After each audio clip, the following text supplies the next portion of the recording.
Tower defense games are designed to die. What I mean by that is within this genre, it is very hard to keep a player invested in your game long term, because the core design of the game limits their replayability. What I mean by this is, think about how these games work. You place down towers, a wave of enemies comes. If you have the tower in the correct place and it's the correct tower, you'll beat the horde. But there's only so many waves of enemies that come before the game either becomes completely unwinnable no matter what you do, or you win. And now you know the solution and there's no real reason to keep playing. This is why most tower defense games, no matter how well made they are, end up losing the majority of their players over time. And there's not really much that you can do in order to fix this. Like, if you randomize the waves, you also remove the skill expression of the game, and now winning becomes RNG instead of something that you earn. So at their core, these are games that are solvable, and once they're solved, you have no reason to keep playing. So how did Bloons Tower Defense 6 survive for 10 years now? And more than that, it's still going strong. There are a lot of reasons that this game has survived, but before we get into that, let's go over real quick what Bloons is for people who have never heard of it. Bloons is a game about the horror of war. You play as the monkey faction, who have been attacked relentlessly by hordes of balloons for years now, barely holding out to survive in their monkey villages. The balloons will start at one part of the path, and float their way down towards the end. If they reach the end, you lose a life. Most likely the life of an innocent child monkey that the balloon horrifically attacks. The amount of lives lost depends on how strong the balloon is. Red balloons can only take out one monkey child before being taken down, whereas blues can take out 2, greens 3 or 4, and so on and so forth. The big important thing to know is the higher tier balloons that will try to attack you will take significantly more than one life, with some even being able to take out thousands in one go. In order to prevent these evil balloons from committing unspeakable acts, the monkeys have assembled an armada, and a couple of wizards, and ninjas. Everything, really. You can place these monkeys around the track, with harder maps limiting you more on where you're allowed to place them. This is really how any tower defense game works. You have the path, you have your towers that you could put along the path, and they will throw stuff at whatever is attacking you. In this case, genocidal balloons. Each monkey has its strengths and weaknesses. For example, the dart monkey is really good at throwing things down a straight line, whereas the tack shooter sprays all around it, so it's good in places that have a loop. Or the sniper monkey, which can shoot balloons from any distance as long as nothing is blocking its line of sight. Basically, you assemble your monkey military and you try to pop the balloons before they reach the end. It's that simple. In fact, almost every tower defense game works exactly like this. And now that you know the stakes, we can talk about the first and most obvious thing that Bloons does right. The sheer number of maps in this game is staggering. And more than that, a lot of these maps have their own special gimmicks that make them more interesting than others. In my opinion, the best way to think of a tower defense game is as a puzzle. Once you've put a puzzle together, you can scramble all the pieces up and do it again, but it's a lot less fun the second time. You need something new in your experience to really make it worth replaying. Or you could also just start a different puzzle. And that's effectively what the maps are. Each and every one is different. And while there may be similarities and the same strategy can work, the harder maps typically force you to think differently because they'll have their own specific gimmick. Just for a quick example, one that made me laugh out loud when I ran into it was this one called Sunset Gulch. This map seems very straightforward, and there's nothing that really stops you from placing monkeys in really good spots. When I first saw this map, I was questioning why it was even in the advanced category, because it just seemed too easy. And then round 40 hit, and on round 40 you're introduced to a new balloon type, the Moab, or Moab, a massive blimp. Rather than take the standard path that all the other balloons had taken to this point, it went across the train tracks and instantly wiped out all of my lives. If you don't know that this is a thing, there's no way that you'll ever beat this map on your first attempt without getting very lucky. And I didn't. This gimmick forces you to completely change how you'd set up your defense. Now, instead of making one cluster of monkeys at the best location, you need to make sure that you have a setup that can handle blimps that take an entirely different route than normal. That is a very cool way to add a new piece to the puzzle. There are also numerous maps where you can remove obstacles for some amount of money. Or for a very interesting map, here's one with a light-based gimmick, so monkeys can only be placed within the light, but even beyond that, they can only shoot balloons that are within the light. So when you first start this map, there's a very limited area that your monkeys can actually shoot. This is such a cool way to do maps, and like I said, there's hundreds of these, but that can only keep you invested for so long if you solve every puzzle the same way. One of the realities of any game is that some things are better than others, and in tower defense games it is all too easy to find one combination of towers that is incredibly strong and only use those forever, especially when you're first getting into the game and the amount of towers that there are can be genuinely overwhelming. So how does Bloons solve this? Well, in two ways, but the first one that you'll run into is experience. See, instead of having everything unlocked from the get-go, you unlock upgrades for your towers as you use them. This serves two incredibly smart things.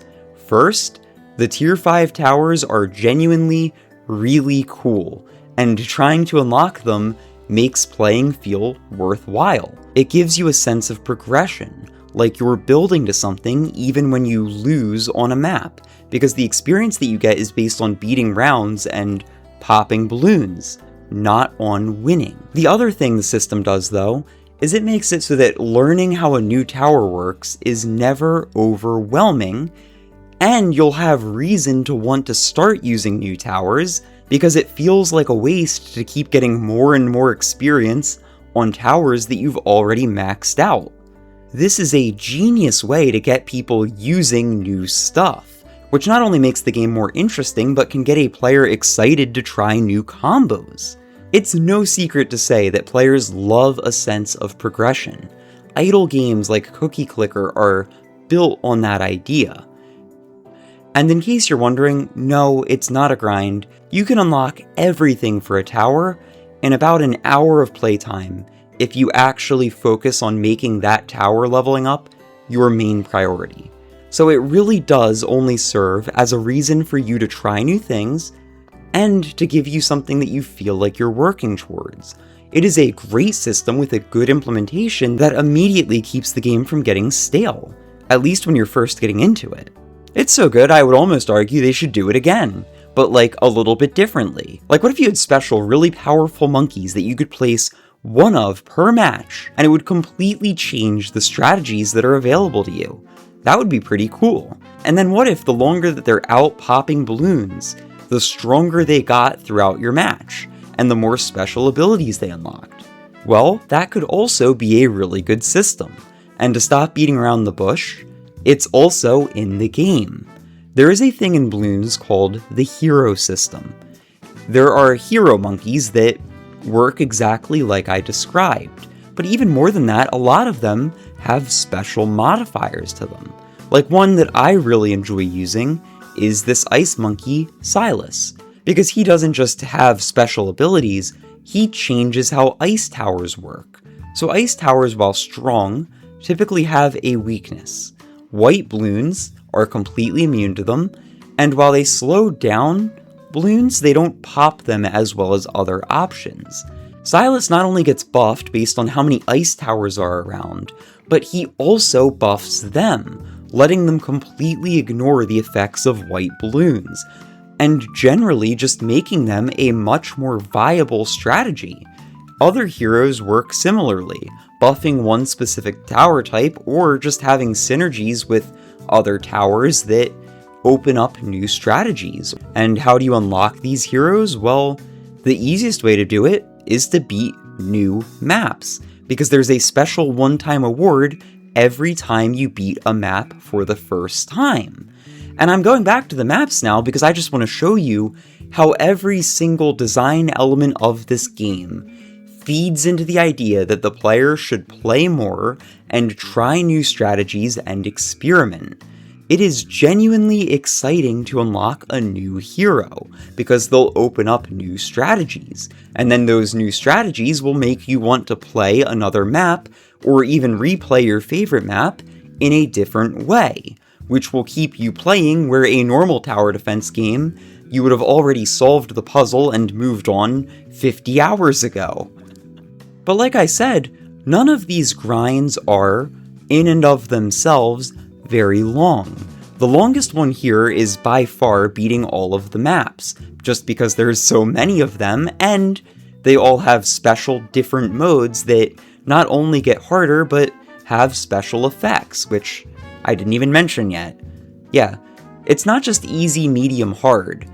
It's easy, medium, hard, and then each difficulty has its own subgroup of options that you can pick, like Magic Monkeys only, Primaries only, Deflation, where you start with all the money that you can get throughout the run, and you need to set up your defense and then basically go AFK and hope you did it right. This also adds to the replayability, but it also goes into the next genius thing about Bloons. They don't just keep it to the standard maps. They also have special limited time game modes that rotate out weekly. These special modes typically have new rules, sometimes they have completely custom waves, or it can be as crazy as having entire boss battles, where they put you on a specific map, limit the monkeys that you're allowed to use to specific ones, and then ask you to defeat a boss that rotates out weekly. So the boss at the time that I was recording this was called Bloonarius. The way that this one works is every time you reach a skull threshold, it spawns dozens of hard-to-kill little balloons. On top of that, the normal waves do keep spawning as it slowly moves through the map. So in order to win, you need to create a defense that takes into account the special conditions that these boss balloons have. So like for this one, you need to have something that can handle the big swarm of regular balloons that pop out of it, as well as something that can do enough damage to beat it in the first place. Now of course you can just look up how to solve this puzzle, but even if you're the type of person to do that, just having someone hop into the game to look up a solution once a week is keeping them invested in playing the game.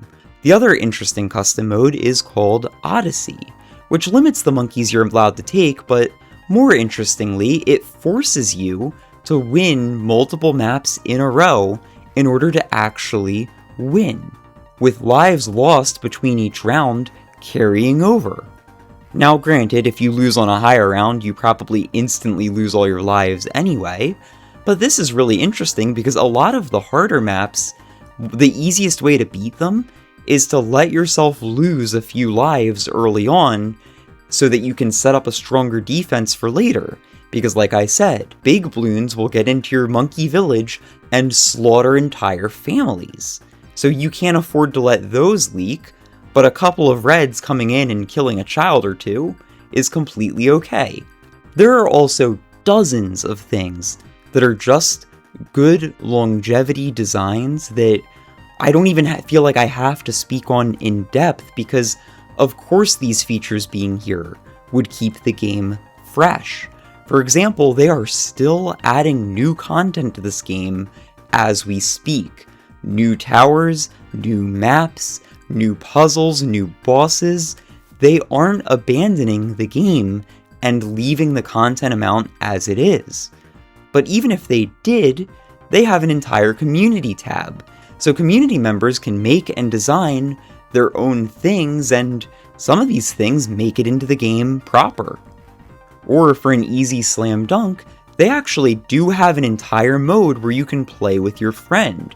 This lets you place down multiple heroes where normally you only get one, but more than that, it really just makes it a game where sitting there and playing it with a friend is a good way to waste time together and talk about other things while still technically playing a game together. I mean, dude, any game that lets you play with your friend is immediately better for it. It is just a good design choice whenever you can fit it in, and this game has it. So to bring it all back, what exactly does Bloons TD6 do differently that stops it from dying? Why has this game lasted for a decade in a genre that usually has games last a couple of months, if that? Well, Bloons TD6 doesn't stop you from solving the game. It just makes sure there's always another puzzle waiting for you when you do. This was a video that was a long time coming, but also a good excuse to play some Bloons, and I hope you enjoyed. There's more to come. I feel like I'm really getting into the swing of things with content creation, and I'm excited to keep making. As always, hope you have a great rest of your day, and until next time, see ya.